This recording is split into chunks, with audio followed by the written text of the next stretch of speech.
Hello, I'm Fionnuala Sweeney in London. Welcome to CNN's International Correspondents, where we examine how the media are covering the big stories. This week, two disasters, different responses. Foreign journalists are restricted from Myanmar as it reels from a deadly cyclone. Because we understand that the authorities are now looking for me specifically. And later, China's lessons from the past. We assess how the media has handled this week's earthquake crisis. First, reporting the aftermath and the response to Cyclone Nargis, a disaster that has devastated Myanmar. The ruling junta is refusing to allow international journalists into the country to cover the story. However, some are managing to make their way in. Among them, CNN's Dan Rivers, who travelled to the hardest-hit region of Myanmar, barely evading authorities looking to keep out reporters. He's now out of the country and filed this report. The furious winds of Cyclone Nargis had ripped apart towns and villages. Tens of thousands were dead and the airport had been shut for 2 days. We were on the first flight in when it reopened and we were shocked at what we saw.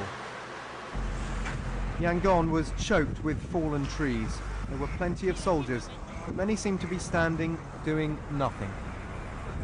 And then there were the lines for fuel. Finding fuel for our car was also a nightmare. And all the while, we had to be careful we weren't being followed by the authorities. It just goes on and on and on for miles, really.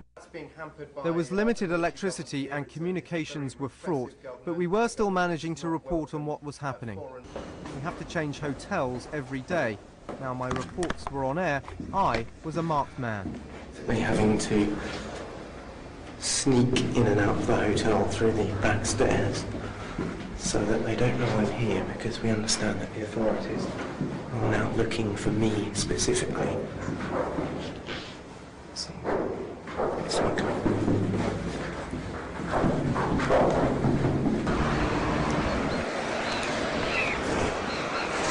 Well, there were two guys basically sitting in a car outside our hotel. Looked like they could have been sitting, waiting and watching. It's difficult not to get completely paranoid and ridiculous here, because you kind of feel like everyone is potentially military intelligence and they're all looking for you. We spent more than 8 hours driving to the worst affected area through torrential rain, which was compounding the misery of survivors huddled in the debris of their own homes.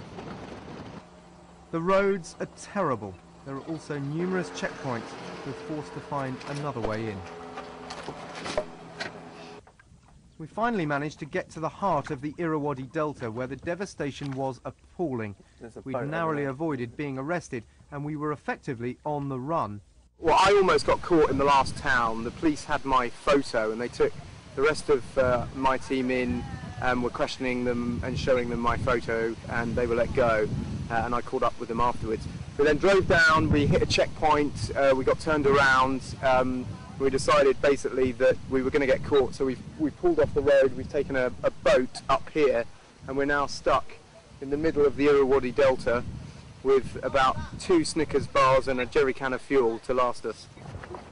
We tried to push further into the Delta, but just after this video is shot, we're detained by the police.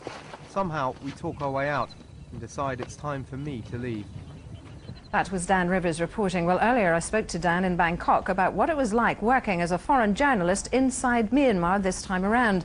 I asked him how difficult it was compared to the last time he was there. Fionnuala, this was a nightmare in comparison to my other trips there. We had all sorts of logistical challenges. No electricity across much of Yangon made it very difficult for our equipment to work, first of all. Communications were a nightmare. Most of the phone lines were down. The mobile phone network was down as well, so that made things incredibly difficult. There was no email.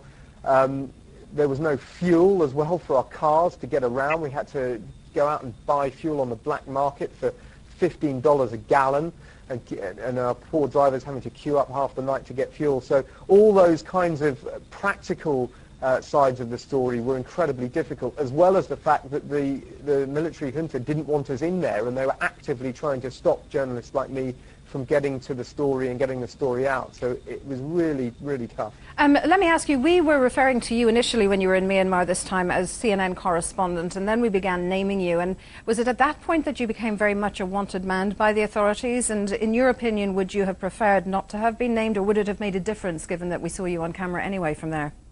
I don't think it made a massive difference. They were looking for any foreigners going into the disaster zone anyway, be they aid workers, journalists, or whoever.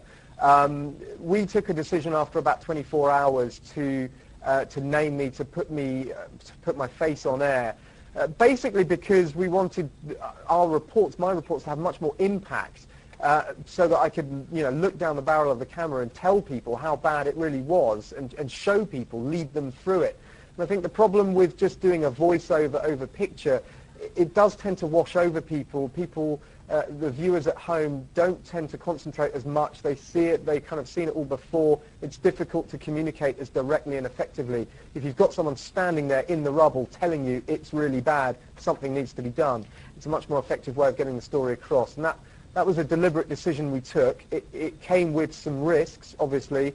It was a fine judgment to make, but I think in hindsight, I don't think we would have done it any differently. And one of those risks was, of course, as you mentioned in your report, changing hotels every day. Just how close did the authorities get to actually seriously detaining you rather than just questioning you, as it happened a couple of times? I think we came very close a lot of times. They put out fairly early on a sort of call to all hotels for them to report any foreigners staying with them. As soon as we heard that, we moved. I then didn't actually check into any subsequent hotels. I was forced to sort of sneak in and out the back door and use my colleagues' rooms. And then on the road, on the way down into the Irrawaddy Delta, there were various points, various close scrapes we had where my crew was taken in a question and I was in hiding somewhere else and having to hide under a blanket in the back of the car at checkpoints. I mean, it got almost quite ridiculous at some points, but always at the back of my mind were, there were some serious risks involved with all this, not only to me and the Western crew that we had there, but more so to the local staff that we were using. I mean, these local Burmese people who were helping us, fixers and producers, really putting their life really on the line to get the story out. And it must be said, all of us have to salute them for their courage and bravery in willing to go to those lengths. Burma is a country, Myanmar, which, as you well know, Dan, has been rather slow at allowing international aid in. I mean, how does it feel to have been pursued so relentlessly, it appears, by the authorities when there was so much devastation in the country that needed taking care of? Well, it was infuriating. I mean, it made me very angry, really, seeing all these dead bodies, all these people with nothing, and at the same time the government is expending a huge amount of energy in trying to stop people like me, simply just telling people what the situation is and what people need. I mean, we weren't trying to politicize this story. We were simply going there to show people, here are the people that need help, here's what they need, here's what the international community needs to do to get that help in. And all the while that was being frustrated constantly by the regime that just did not want anyone in. And they still won't let people in. I mean, they are still not letting foreigners into the Irrawaddy Delta. And it is incredibly frustrating, both as a journalist and as a human being, being in that kind of situation and facing those kinds of obstacles. And presumably a frustration shared by your journalistic colleagues from other outlets. Yeah, I mean, it's not just CNN that was having these problems. I mean, all the major international news organizations were trying to do the same thing. I know that a friend of mine, a colleague from the BBC, was deported as he arrived in Yangon. The BBC team was subsequently ejected from Myanmar. Other major organizations, Sky News in the UK, were barred from entry. Al Jazeera International managed to get people in, but they had a very tough time in reporting a lot of the similar challenges that we had.